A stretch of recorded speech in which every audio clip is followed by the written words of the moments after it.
You earn a solid income, maybe 50, 70, even $90,000 a year. And yet somehow 2 weeks after payday, you're checking your bank account with that familiar pit in your stomach wondering where it all went. Here's the thing that should genuinely disturb you. Goldman Sachs research found that 41% of Americans earning between $300,000 and $500,000 a year report living paycheck to paycheck. Nearly half, and 40% of those earning over $500,000 say the exact same thing. So if you're sitting there feeling financially stuck despite a decent salary, you are not bad with money. You are just using the wrong system.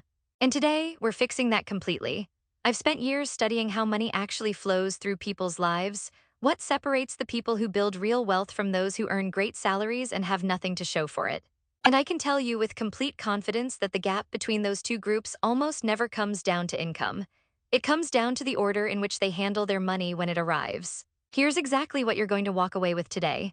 A precise, step-by-step paycheck routine built specifically for 2026 that tells you where every single dollar goes the moment it hits your account.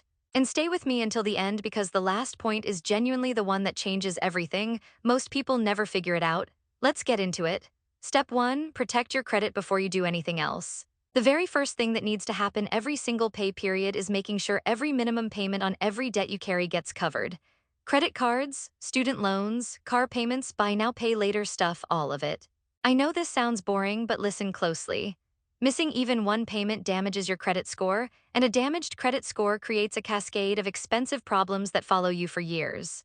Higher interest rates on future loans, bigger security deposits on apartments, higher insurance premiums. Some employers even check credit before hiring. Your payment history alone accounts for 35% of your credit score. Another 30% comes from how much of your available credit you're actually using.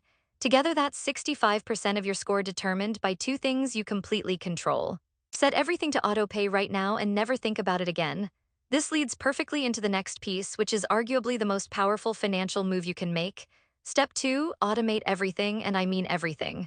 Look, willpower is a finite resource. After a long day of work, dealing with your boss, traffic, whatever chaos life throws at you, the last thing your brain wants to do is make disciplined financial decisions. Automation removes you from the equation entirely, and that's the whole point. You cannot spend money you never see. When transfers happen automatically before your spending brain gets involved, you're not fighting temptation. You're not forgetting. The money just moves. Research from state-run retirement programs shows that workers who save through automatic payroll deductions are dramatically more likely to keep saving compared to people who try to manually transfer funds each month. 92% of American workers already receive direct deposit. The infrastructure is already there. Take 15 minutes after this video and set up automatic transfers for every step we're covering. That one-time setup pays you back for the rest of your life. Now, once automation is in place, you need to know your actual operating number. Step 3, fund your life before you fund anything else. This is your monthly operating budget: rent or mortgage, utilities, groceries, transportation, insurance, healthcare, every non-negotiable expense that keeps your life running. Calculate this number precisely. Vague estimates will absolutely sink you here. Let's say rent is $1,750, utilities are $300, car payment $400, groceries $500, insurance $150, miscellaneous another $300. That's roughly $3,400 monthly. Keep that amount locked in your checking account and add a small buffer of $300 to $500 because real life never matches spreadsheet projections. A general framework that works for most people is the 50-30-20 rule: 50% of after-tax income to needs, 30% to wants, 20% to savings and debt payoff. It's not sacred. High cost of living city, maybe your needs take 60%. Lower cost area, maybe 40. The point is knowing your actual number. And here's a critical distinction people constantly miss: your operating budget and your emergency fund are completely separate things. Different accounts, different purposes entirely, which brings us to step 4. Step 4, build your financial shock absorber. Your emergency fund is the foundation that prevents everything else from collapsing. Financial advisors used to say 3 months of expenses was enough. That guidance has changed. In 2026, with tech layoffs continuing, AI reshaping entire industries, and inflation having permanently raised the cost of living, the new baseline is 4 to 6 months of essential expenses.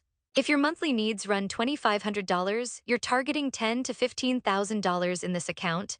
Now I know that number can feel overwhelming if you're starting from zero. So break it into milestones.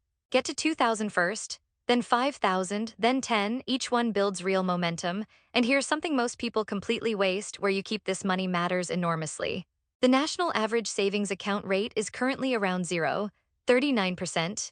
High-yield savings accounts at online banks are offering 3 to 4% right now. On a $15,000 emergency fund, that's the difference between earning $58 a year versus $600. Same money, same FDIC protection, 10 times the return. There's zero reason to leave that on the table. Now, once your emergency cushion is building, it's time to actually start growing wealth. Still with me? Good, because this is where most people either get it exactly right or leave tens of thousands of dollars on the table every single decade. Step 5. Invest like your future self is counting on you, because they literally are. A solid baseline is putting 10 to 15% of your paycheck toward retirement accounts. Research from a survey of over 10,000 millionaires shows that consistent wealth builders treat retirement contributions as non-negotiable. They come out first, before discretionary spending gets a chance to compete. For 2026, the 401k contribution limit is $24,500 annually if you're under 50. But here's the thing most people never do: if your employer offers a match and you're not contributing enough to capture all of it, you're leaving free money behind.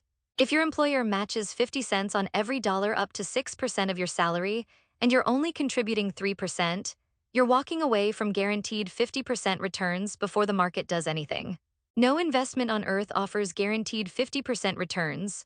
Always take the full match, always. And if you have access to a Roth IRA, max that out next. Contributions are after tax, but your growth is completely tax-free. Everything your money earns over the next 30 years, completely untaxed when you withdraw it. The 2026 Roth IRA limit is $7,500 annually for those under 50. Step 6. Eliminate the wealth destroyers. High-interest debt, anything above 15% APR, is actively working against everything else you're building. The average credit card rate right now exceeds 20%. Paying off debt at 24% interest is mathematically identical to earning a guaranteed 24% investment return. Nothing legitimate offers that. Two methods work here. The avalanche method attacks your highest interest rate debt first and saves you the most money mathematically. The snowball method attacks your smallest balance first, giving you faster psychological wins and momentum. Neither is wrong. Pick the one that matches how you actually operate, because a strategy you stick with beats a perfect strategy you abandon every time. Step 7. Stop letting raises disappear. Every single time your income increases, immediately redirect at least 50% of that raise towards savings before you adjust your lifestyle. A $5,000 annual raise means about $400 extra per month. Send $200 to your retirement account and let yourself enjoy the other $200. You feel the benefit of earning more, but half of it builds wealth instead of evaporating into a slightly nicer version of something you already had. This one rule is exactly why Goldman Sachs found high earners still living paycheck to paycheck. Their income grew, their expenses simply expanded to match perfectly every single time. Now here's the insight that almost nobody talks about, the one that separates people who accumulate real, lasting wealth from those who just have a decent retirement account. It's income diversification. According to research on self-made millionaires, 65% had at least 3 separate income streams. Nearly half had 4. In 2026, with AI disruption and industry-wide instability, relying on a single paycheck is genuinely one of the riskier financial positions you can be in. You don't need to work 80-hour weeks. Even 1 to 5 hours weekly building something on the side, freelancing your existing skills, dividend-generating investments, a small content project, anything, can add hundreds to thousands of dollars monthly. Every dollar from a secondary income stream accelerates every single step we just covered: more emergency fund, faster debt elimination, bigger retirement contributions. The compounding multiplies because more is flowing into the system. And here's the beautiful truth about all of this. Ramsey Solutions research found that 79% of millionaires are completely self-made with zero inheritance. Only 31% of them ever averaged over $100,000 annually. The average millionaire reached that milestone after 28 years of consistent, boring, unsexy behavior, not hot stock tips, not crypto windfalls, a routine executed correctly every single pay period. That's the real secret, not a perfect portfolio, not the ideal tax strategy. Just doing the right things in the right order consistently every time money arrives. So here's my question for you: which one of these steps have you been skipping or getting completely wrong? Drop it in the comments right now. I genuinely read them and I want to know where people are actually getting stuck. If this video gave you a real, usable framework rather than the same recycled budget advice you've seen everywhere, Subscribing means every video I make is built exactly like this: practical, specific, zero fluff. You're not going to get generic content. You're going to get the stuff that actually moves the needle. Your next paycheck is coming. The only question is whether you're going to let it disappear like everyone before it or whether you're finally going to put it to work. Go build something real.